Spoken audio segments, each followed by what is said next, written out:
خدا باپ کے زندہ و جلال کلام میں سے زندگی برا کلام، رسولوں کے اعمال اس کا 16 باب 1 سے 40 آیت مبارکہ تک۔ پھر وہ درابے اور لسترا میں بھی پہنچا تو دیکھو وہاں تموتیس نام ایک شاگرد تھا۔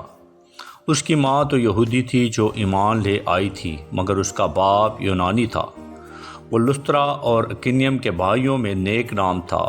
پالوس نے چاہا کہ یہ میرے ساتھ چلے، بس اس کو لے کر ان یہودیوں کے سبب سے جو اس کے نواح میں تھے اس کا ختنہ کر دیا، کیونکہ وہ سب جانتے تھے کہ اس کا باپ یونانی ہے، اور وہ جن جن شہروں میں سے گزرتے تھے وہاں کے لوگوں کو وہ احکام عمل کرنے کے لیے پہنچاتے جاتے تھے جو یروشلم کے رسولوں اور بزرگوں نے جاری کیے تھے۔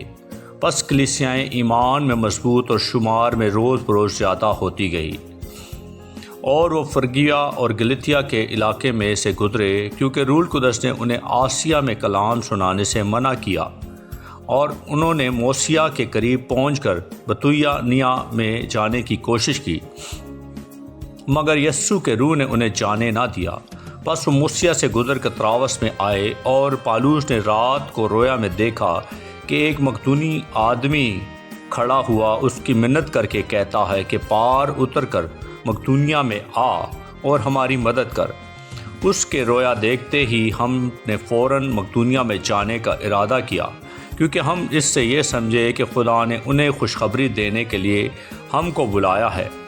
پس طراوس سے جہاز پر روانہ ہو کر ہم سیدھے سمترا کے میں اور دوسرے دن نیاپولس میں آئے، اور وہاں سے فلپی میں پہنچے جو مقدونیہ کا شہر اور اس کا قسمت کا صدر اور رومیو کی بستی ہے، اور ہم چند روز اس شہر میں رہے، اور سبت کے دن شہر کے دروازے کے باہر ندی کے کنارے گئے، جہاں سمجھے کہ دعا کرنے کی جگہ ہوگی، اور بیٹھ کر ان عورتوں سے جو اکٹھی ہوئی تھی کلام کرنے لگے۔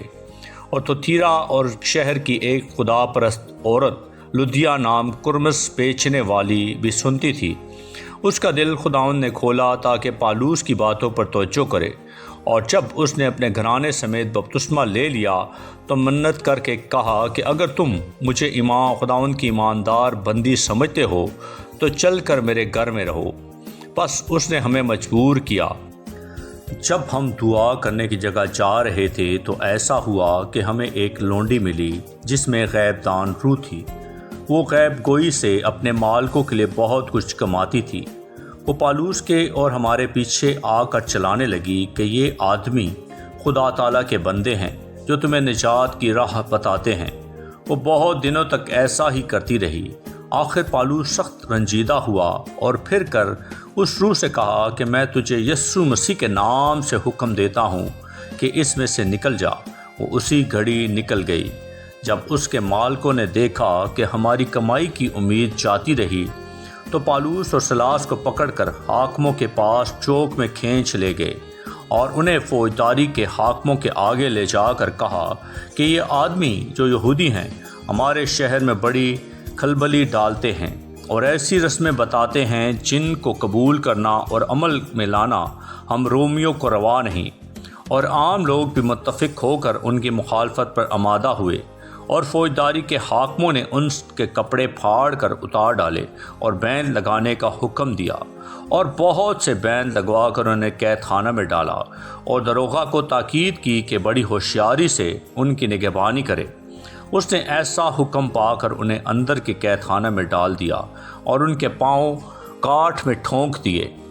آدھی رات کے قریب پالوس اور سلاس دعا کر رہے اور خدا کی حمد کے گیت گا رہے تھے، اور قیدی سن رہے تھے کہ یکا یک بڑا بھونچال آیا، یہاں تک کہ قید خانے کی نیو ہل گئی، اور اسی دم سب دروازے کھل گئے اور سب کی بیڑیاں کھل پڑی، اور داروغہ جاگ اٹھا اور قید خانے کے دروازے کھلے دیکھ کر سمجھا کہ قیدی بھاگ گئے۔ پس تلوار کھینچ کر اپنے آپ کو مار ڈالنا چاہا، لیکن پالوس نے بڑی آواز سے پکار کر کہا کہ اپنے تئیں نقصان نہ پہنچا، کیونکہ ہم سب موجود ہیں۔ وہ چراغ منگوا کر اندر جا کودا اور کانپتا ہوا پالوس اور سلاس کے آگے گرا، اور انہیں باہر لا کر کہا، اے صاحبو، میں کیا کروں کہ نجات پاؤں؟ انہوں نے کہا کہ خداوند یسوع پر ایمان لا تو اور تیرا گھرانہ نجات پائے گا۔ اور انہوں نے اس کو اور اس کے سب گھر والوں کو خداوند کا کلام سنایا، اور اس نے رات کو اسی گھڑی انہیں لے جا کر ان کے زخم دھوئے اور اسی وقت اپنے سب لوگوں سمیت بپتسمہ لیا، اور انہیں اوپر گھر میں لے جا کر دسترخوان بچھایا اور اپنے سارے گھرانے سمیت خدا پر ایمان لا کر بڑی خوشی کی۔ جب دن ہوا تو فوجداری کے حاکموں نے حوالداروں کی معرفت کلا بھیجا کہ ان آدمیوں کو چھوڑ دے، اور داروغہ نے پالوس کو اس بات کی خبر دی کہ فوجداری کے حاکموں نے تمہارے چھوڑ دینے کا حکم بھیج دیا، بس اب نکل کر سلامت چلے جاؤ۔ مگر پالوس نے ان سے کہا کہ انہوں نے ہم کو جو رومی ہیں قصور ثابت کیے بغیر اعلانیہ پٹوا کر قید میں ڈالا، اور اب ہم کو چپکے سے نکالتے ہیں۔ یہ نہیں ہو سکتا، بلکہ وہ آپ آ کر ہمیں باہر لے جائیں۔ حوالداروں نے فوجداری کے حاکموں کو ان باتوں کی خبر دی۔ جب انہوں نے سنا کہ یہ رومی ہیں تو ڈر گئے اور آ کر ان کی منت کی اور باہر لے جا کر درخواست کی کہ شہر سے چلے جائیں۔ پس وہ قید خانہ سے نکل کر لدیا کے ہاں گئے اور بھائیوں سے مل کر انہیں تسلی دی اور روانہ ہوئے۔ اقلام کے پڑھے اور سنے جانے پر خداوند کی برکت ہو، خداوند کا شکر ہو، آمین۔ اس زندہ اور جلالی کلام کو زیادہ سے زیادہ شیئر کریں تاکہ لوگ سن کر برکت پائیں، آمین۔